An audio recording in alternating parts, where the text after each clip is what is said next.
Hello friends, welcome to NIOS. Myself Dr. Yukti Sharma from Department of Education, University of Delhi.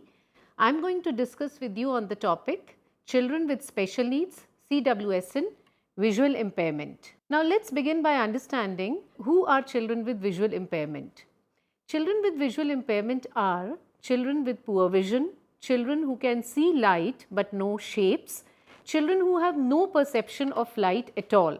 However, for general discussion, it is useful to think of this population as representing two broad groups, those with low vision and those who are legally blind. Now, who are low vision and who are legally blind? For that, we have to look into the Rights of Persons with Disabilities Acts, that is RPWD Act 2016. It says that blindness means a condition where a person has any of the following conditions after best correction, either total absence of sight or visual acuity less than 3/60 or less than 10/200 Snellen in the better eye with best possible correction, or limitation of the field of vision subtending an angle of less than 10 degree. On the other hand, low vision means a condition where a person has any of the following conditions: visual acuity not exceeding 6/18 or less than 20/60, up to 3/60 or up to 10/200 Snellen in the better eye with best possible corrections, or limitation of the field of vision subtending an angle of less than 40 degree up to 10 degree.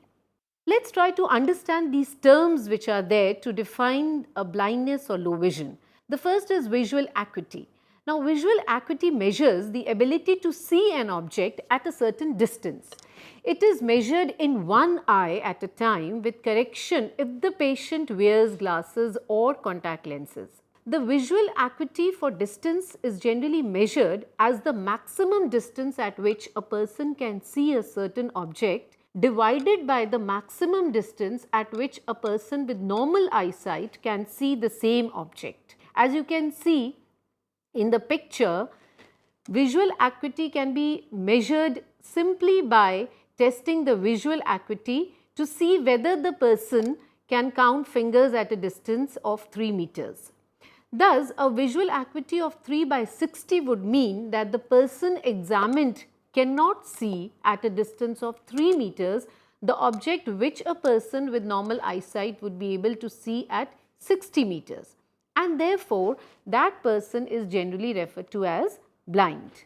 Another method which is in practice is the most commonly carried out using a Snellen chart, which you must have of course seen if you have visited an ophthalmologist. It utilizes black letters or symbols which are also called optotypes. Symbols because young children, they are not able to read letters, and therefore instead of letters, symbols could be used for them.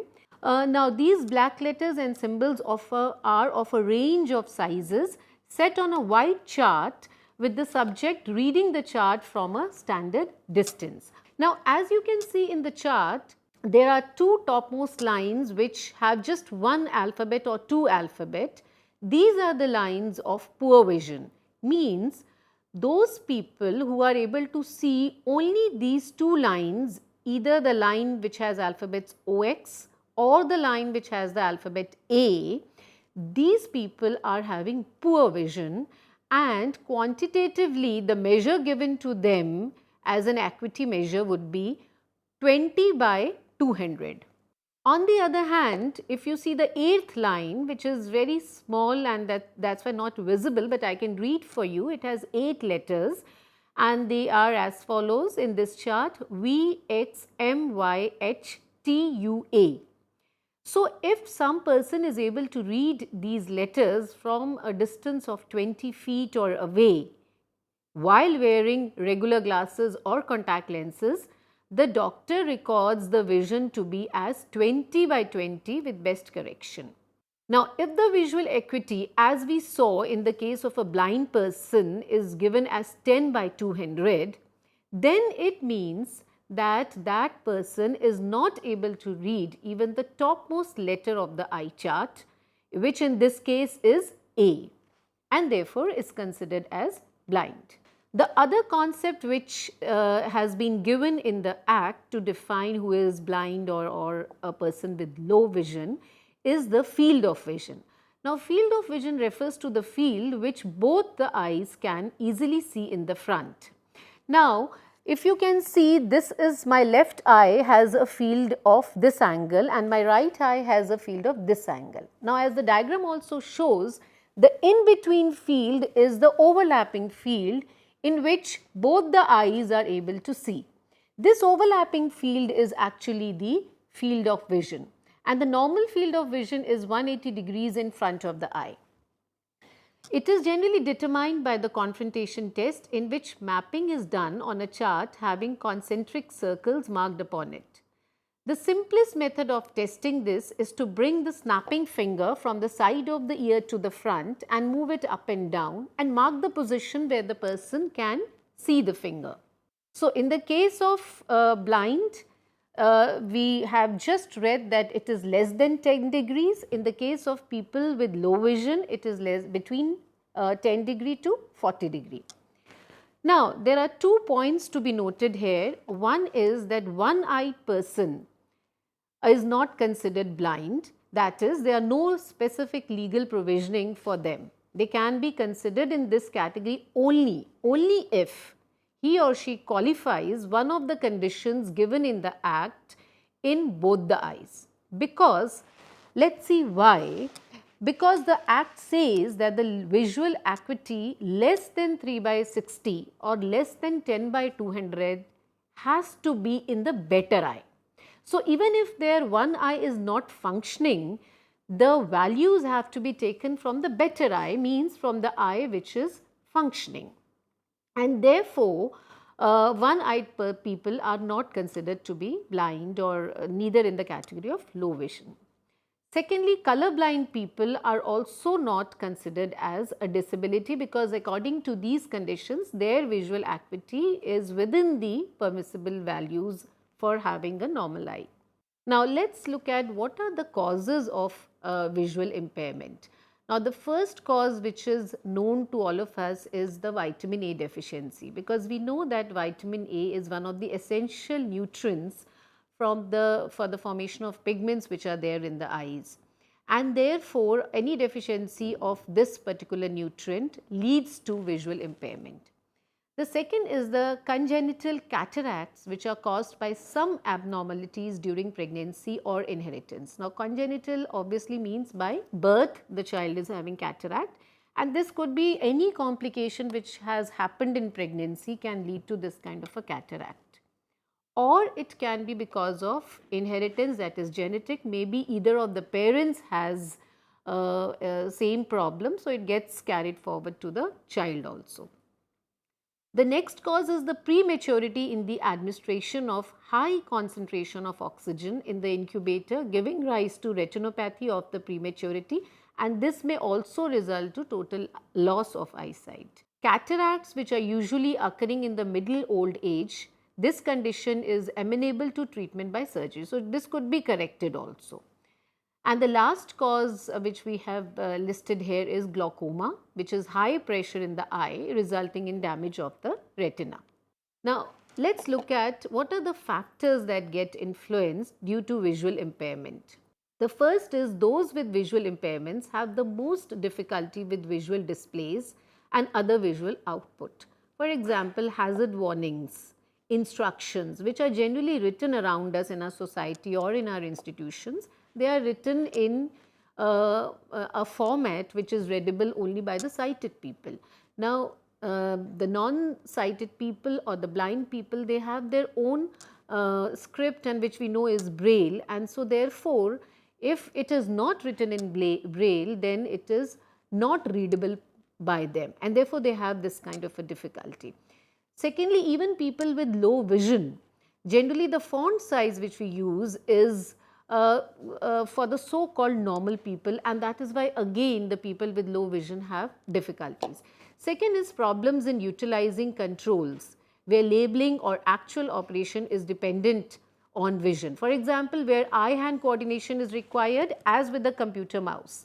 Written cooperating instructions and other documentation may be usable, and there can be difficulties in manipulation, for example, insertion, placement, assembly. The last thing that we will discuss is few things that we can do for children with visual impairment. The first thing that a teacher can do is a very simple thing, that make them sit in front of the class, right?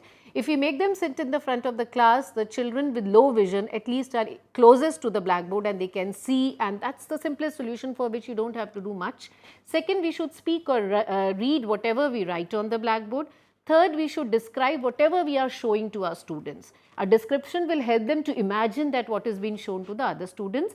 Last, we should give equal value to other senses. We always give a lot of value to sense of sight, but it is important to give value to the sense of hearing and the sense of touching also. And for that, we have some tactile resources for you. For example, these are developed by the student teachers of our department. These are tactile resources. In this, she is showing the life cycle of a seed, and the resource is made with clay so that it is embossed on the sheet, and by touching it like this, a blind child will be able to feel the shape and the size of the plant or the seed. And also there are labels which are written in braille in red sheet. So therefore, they will be able to read what the labels also. There is another chart on sex determination in human beings, which she had used pulses. We can use beads also for this, and that also helps the child to touch and feel. Now, this which I am going to show you is a game again which a student teacher has developed. It is to explain and illustrate the concept of blood group and how blood groups can be transfused from one person to another, whether it could be like, for example, this she has shown are the blood groups of the donor, and these are of the recipients. Now, again she has used these white labels to write donor and recipient so that the student can know which side is donor, which side is recipient, and she has used these squares to represent various combinations, like for example, whether a person with A blood group can donate to a person with A blood group, whether a person of A blood group can donate to a person of B blood group, and if it is possible, then that particular square will have a tick. If it is not possible, that particular square can have a cross. But again, using tactile materials, crosses and ticks have to be put, because it has to be used by the blind children also. The AB she has written using the stickers, which are again embossed and therefore can be felt using the touch of the fingers. Last but not the least, I would also like to show you the embossed map of India. Now, it is embossed. If you can see the image, it shows that some parts are looking different, and those are embossed in different ways, so that by touch the person can not only feel the outline of the map of India, but also can feel different regions and discriminate between different regions, and for that a key is also given at the bottom. So, we conclude this session by saying that we now understand that who a blind child is, who is a child with low vision, and what can we as persons, whether we are teachers, whether we are parents, whether we are any other people in their community, can help them to function in a better way in their society, in their school, in their classrooms. Before saying thank you, I would like to also give a list of suggested readings to you. You can look into it. They all are talking about children with visual impairment and also about what can be done for them. Thank you.